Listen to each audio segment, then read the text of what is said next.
What there? 하이.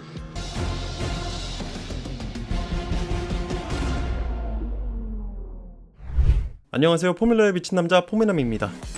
오늘은 마이애미 그랑프리 돌아보기의 마지막 영상으로 중국 그랑프리에서 뼈아픈 결과를 맞이했지만 마이애미에서는 정반대의 결과를 가져온 팀에 대해 이야기해보려고 합니다. 바로 알비입니다. 중국 그랑프리에서의 알비는 그야말로 엎친 데 덮친 격이었습니다. 츠노다는 전 라운드들에서 보여줬던 좋은 모습들은 어딘가로 증발해버린 것처럼 스프린트 퀄리파잉과 퀄리파잉에서 모두 19위를 기록하며 아쉬운 모습을 보여줬고, 여기다가 레이스에서는 마그누센과의 접촉으로 리타이어하게 되면서 3연속 포인트 피니시에 실패했습니다. 리카도는 1라운드인 바레인 그랑프리부터 4라운드인 일본 그랑프리까지 거의 모든 성적에서 팀메이트인 츠노다에게 밀리며 실망스러운 모습을 보여주기 바빴고, 그나마 포인트에 도전해볼 만했던 일본에서는 1000렙에서 알본과 충돌하며 리타이어, 중국에서는 스트롤이 리카도를 뒤에서 들이받는 상황이 나오며 리타이어하게 되었고, 이로써 리카도는 진행된 5번의 그랑프리에서 노포인트로 일정을 이어나가고 있었습니다. 때문에 다음 라운드인 마이애미 그랑프리는 알비에게 매우 중요했고, 특히 시트에 대해 압박을 받고 있던 리카도는 이번 그랑프리에서만큼은 반드시 좋은 모습을 보여주어야 했습니다. 이어진 스프린트 퀄리파잉에서 츠노다는 SQ2에는 무난하게 진출했지만 정작 SQ2에서 기록을 측정할 때는 14번, 15번 시케인 구간에서 리어가 크게 흔들리며 코너 공략을 어려워하는 모습을 보였고, 결국 15위로 스프린트 퀄리파잉을 마무리하게 되었습니다. 반면 리카도는 SQ3에 진출하며 놀라운 모습을 보여줬고, 이후 에스턴 마틴 듀오, 맥라렌 듀오, 페라리의 사인스보다 좋은 기록을 뽑아내면서 무려 4그리드에서 스프린트를 시작하게 되었습니다. 하지만 좋은 스타팅 그리드를 확보하더라도 사실 가장 중요한 건 이 2점을 스프린트에서 결과로 만들어내는 것이었는데요. 리카도는 스프린트 시작부터 휠락에 걸렸던 페레스를 제치고 빠르게 3위로 올라가며 좋은 위치를 확보했고, 츠노다는 초반부터 사고가 난 에스턴 마틴 듀오와 노리스를 제치고 10위로 무려 5계단이나 상승한 채로 스프린트를 이어나갔습니다.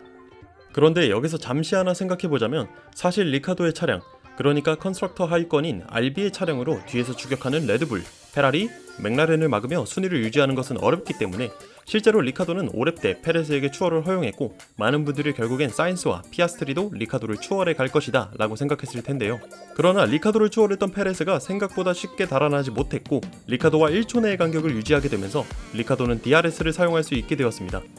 이는 뒤에서 리카도를 추월하려고 했던 사인스와 피아스트리에게는 좋지 않은 상황이었죠. 그렇게 계속해서 스프린트를 이어나가다 결국 페레스는 리카도와의 간격을 1초 이상으로 벌리는 데 성공했고, 리카도는 4위로 스프린트를 마무리하려면 이제는 DRS 없이 자신의 능력으로만 순위를 유지해야 했습니다. 사인스도 리카도의 이러한 상황을 알고 있었기에 간격을 0.2초대까지 줄이며 리카도를 추월할 기회를 엿보고 있었는데요. 그러나 사인스는 DRS를 사용하는 상황임에도 불구하고 애석하게 리카도 뒤만 따라다니다가 18렙 11번 코너에서도 리카도를 추월하는 데 실패하며 결국 마지막 랩이 끝날 때까지 리카도를 추월하지 못했습니다. 리카도는 결국 스프린트를 4위로 마무리하며 자신의 2024 시즌 첫 포인트를 따오는 데 성공했고, 중국 그랑프리와 더불어 이전 라운드에서의 서러움을 털어냈습니다. 팀메이트인 츠노다는 10위에서 스프린트를 이어나가는 중이었으나 앞순위에 있던 마그누센과 해밀턴이 순위 싸움을 하다가 빈틈을 내주게 되었고, 이를 놓치지 않은 츠노다가 그 틈을 파고들며 포인트권 진입을 노렸습니다.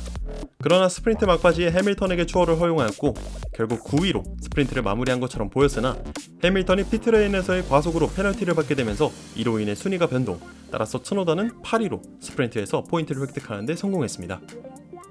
결국 걱정이 앞섰던 알비는 더블 포인트로 스프린트 세션을 마무리하게 되었고, 퀄리파잉에 들어가기 전에 알비의 분위기는 최고조였습니다.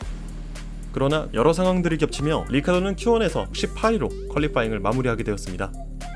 이 와중에 리카도는 3그리드 강등 페널티도 가지고 있었기 때문에 결국 20그리드에서 레이스를 시작하게 되었죠. 반면 츠노다는 Q3까지 진출, 이후 10위를 하며 10그리드에서 레이스를 시작하게 되었고, 스프린트에 이어 레이스에서도 포인트를 가져오기 위한 기반을 마련했습니다. 이후 진행된 레이스에서 츠노다는 처음 장착했던 미디엄 타이어로 28렙까지 주행했고, 자신보다 앞에 있던 8위 러셀과 7위 해밀턴이 타이어를 교체할 때 츠노다는 피트인을 하지 않으며 이들과의 거리를 벌리는 전략을 선택했습니다. 그리고 29렙째에 세이프티카 상황이 선언되면서 알비가 원했던 상황이 그대로 전개되었죠.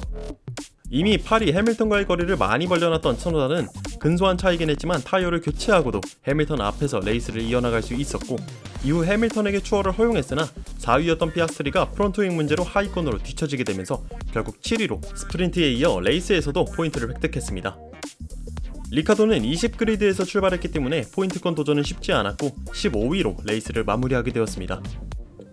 최종적으로 이번 마이애미 그랑프리에서 알비디오는 각각 7점과 5점을 획득, 총 12점을 획득하며 마이애미에 대한 좋은 기억을 남긴 채 그랑프리를 마무리 지었습니다. 알비 입장에서는 더할 나위 없는 한 주였습니다. 노포인트로 시트에 대해 압박을 받던 리카도는 이번 스프린트에서 4위를 하며 자신의 이번 시즌 첫 포인트를 가져왔고, 츠노다는 중국에서의 안 좋았던 기억들을 씻어내며 다시 좋은 모습을 보여주는 데 성공했습니다. 알비가 더블 포인트, 그리고 한 그랑프리에서 12점을 획득하다니 과연 에밀리아 로마냐 그랑프리에서는 이 분위기를 계속해서 이어갈 수 있을까요? 이상 포뮬러에 미친 남자 포미남이었습니다. 시청해주셔서 감사합니다.